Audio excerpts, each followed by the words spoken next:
Solved how to fix Minecraft not loading on Windows. 1. Remove and reinstall Minecraft. 2.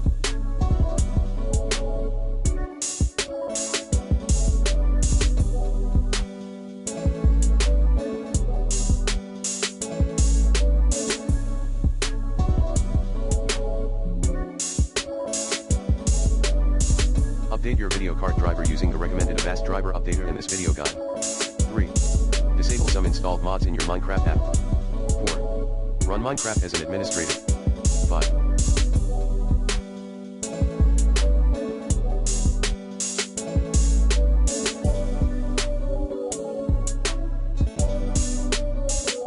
Disable Discord from running with your Windows.